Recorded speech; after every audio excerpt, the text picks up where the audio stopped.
Shifokor maslahat sahifamiz mehmoni Oybek Rasulov, umumiy amaliyot shifokori. Ular mavsumiy kasalliklar, sog'lom turmush tarzi va to'g'ri ovqatlanish haqida ma'lumotlarni berish uchun kelganlar. Assalomu alaykum. Va alaykum assalom. Assalomu alaykum. Hurmatli kuzatuvchilar, tomoshabinlar.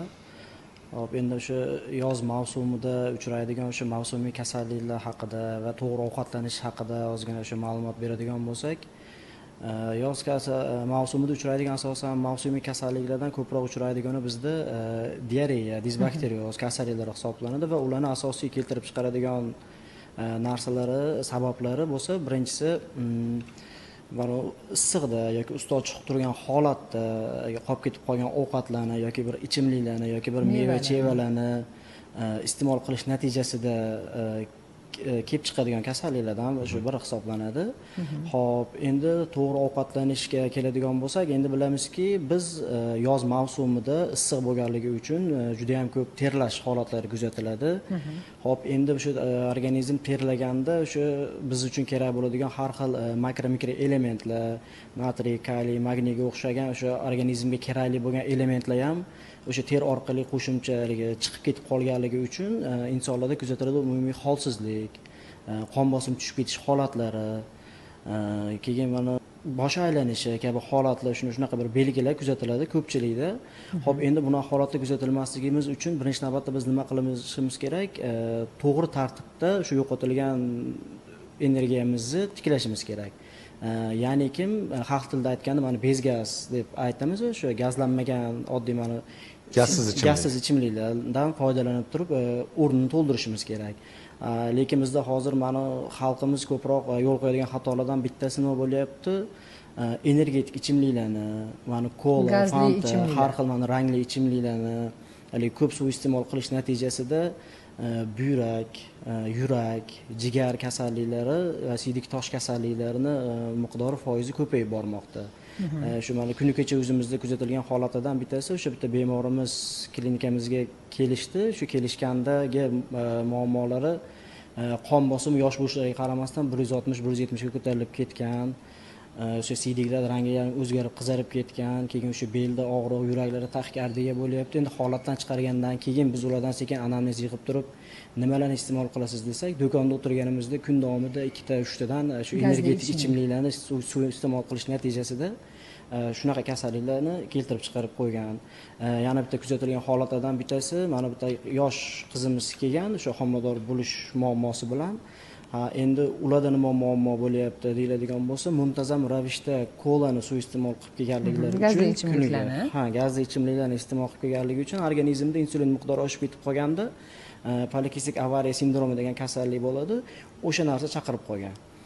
Natijada o'sha homilador bo'lishga ham oz miqdorda to'sqinlik qilishiga sababchilardan bittasi bo'lib qolgan shu ichimliklar ham.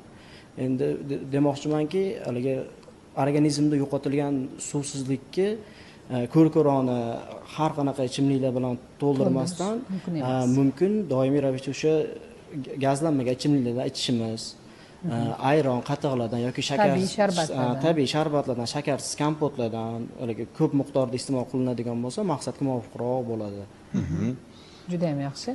Qolaversa, bugun mana shu biz yozda ko'proq mevalarni va sabzavotlardan salatlarni iste'mol qilishni shifokorlar tavsiya qiladi, lekin biz o'zbeklarda mana shu yog'li taomlarga, quyuq taomlarga ruju qo'yish uchrab turadi. Bu qanchalik to'g'ri yoki noto'g'ri? Xo'p, umuman faqat yoz mavsumida emas, o'sha yil davomida ham ovqatlanayotganda ovqat tarkibidagi xolesteringa juda ham e'tiborli bo'lishimiz kerak. Chunki organizmda muntazam ravishda yog'li ovqatlarni ko'p iste'mol qilgandan keyin qon tomirlarida xolesterin miqdori oshib ketadi. Keyin mana yurak ishemik kasalliklari, eng qo'rqinchlisi insult. Shunga o'xshagan og'ir asoratga olib keladigan kasalliklarni keltirib chiqarishiga sababchi bo'ladi o'sha oddiy iste'mol qilayotgan ovqatlarimiz tarkibidagi xolesterin miqdori ko'pligi. Uni o'rniga nima qilishimiz mumkin? O'sha aytilgandagi meva-chevalarni, keyin mana salatlarni, keyin salatlarga ham ozgina mana zanjabil, murch, keyin unga ozgina zaytun yog'larini aralashtirib turib iste'mol qilinadigan bo'lsa, maqsadga muvofiq bo'ladi. Endi shifokor sifatida odamlar uzoq umr ko'rishi uchun, sog'lom yashashi uchun nimalarni bir maslahat tavsiya bergan bo'lardingiz? Uzoq umr ko'rish uchun sog'lom turmush tarziga amal qilish kerak birinchi navbatda. Ya'ni ovqatlanish tartibimizga bizda misol uchun ko'pchilik nonushtaga e'tibor qilishmaydi, obedda o'rtacha qilinadi, kechki taomni ujinimizni haligi quyuqroq, baquvvatroq qilamizda. Aslida bo'lsa teskarisi bo'lishi kerak. Nonushtamiz baquvvatroq, obedimiz o'rtacharoq, ujinimiz bo'lsa o'sha oddiy salatlar bilan, meva-chayvalar bilan yengil o'tadigan bo'lsa, undan keyin ovqatlanganimizdan keyin shu ma'lum bir 10 ming qadam bir kunda deyilgan, o'sha ovqatlangandan keyin ma'lum bir miqdorda haligi piyoda yuriladigan bo'lsa, og'ir mehnat qilmaydigan odamlarda piyoda yurilganda o'sha ovqat bilan kirgan energiyani piyoda yurib turib ortiqchasini haligi yog' sifatida to'plamasdan organizm sarflayverishiga sababchi bo'ladi. Ya'ni o'sha sport nimaga kun tartibimizga qo'shadigan bo'lsak, haligi zalga chiqishga yoki boshqaga sharoit bo'lmasligi mumkin, imkoniyat yoki vaqt bo'lmasligi mumkin, hech yo'q ertaman yoki kechki payt hech yo'q yurish kerak. To'g'ri ovqatlanishni nimaga kun tartibiga qo'yish kerak. Juda yaxshi. Savolingiz bor? Albatta, mana hozir diareya ham dedingiz, o'sha yuqorida sanab o'tirgan holatlar. Buni salbiy oqibatlarini ham sanab o'tsangiz, aynan insonda salbiy taassurotlarni ham qoldiradi-yu baribir, to'g'rimi? Endi diareyada bo'ladigan shu endi o'zimiz bilamiz. Birinchisi ichki ketish kuzatiladi. Diareya bo'lgandan keyin, ichki ketgandan keyin shu organizmda odamda kerakli bo'ladigan barcha shu makro elementlar, ushlab qolinishi kerak bo'lganlari chiqib ketganligi uchun birinchi navbat umumiy holsizlik kuzatiladi. Endi agar bu holsizlik vaqtida to'xtatib davolanmaydigan bo'lsa, ma'lum bir 2 kun, 3 kun, 4 kun, borin 5 kun o'tgandan keyin bemor komaga tushib qolish holatigacha borishi mumkin.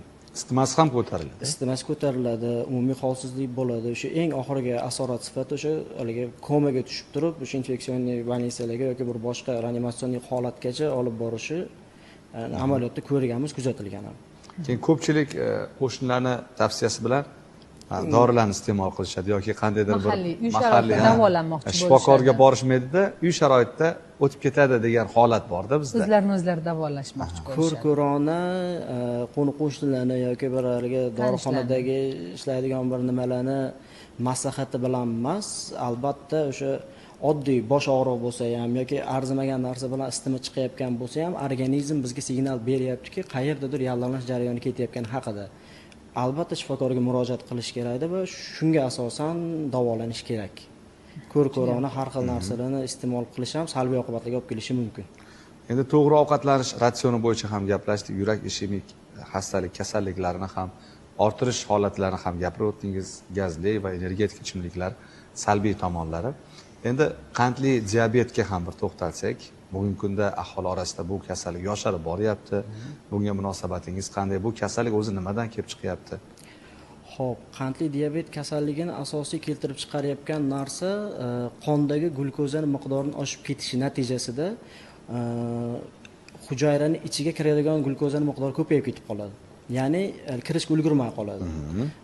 O'sha natijasida qandli diabet kasalligi kelib chiqadi.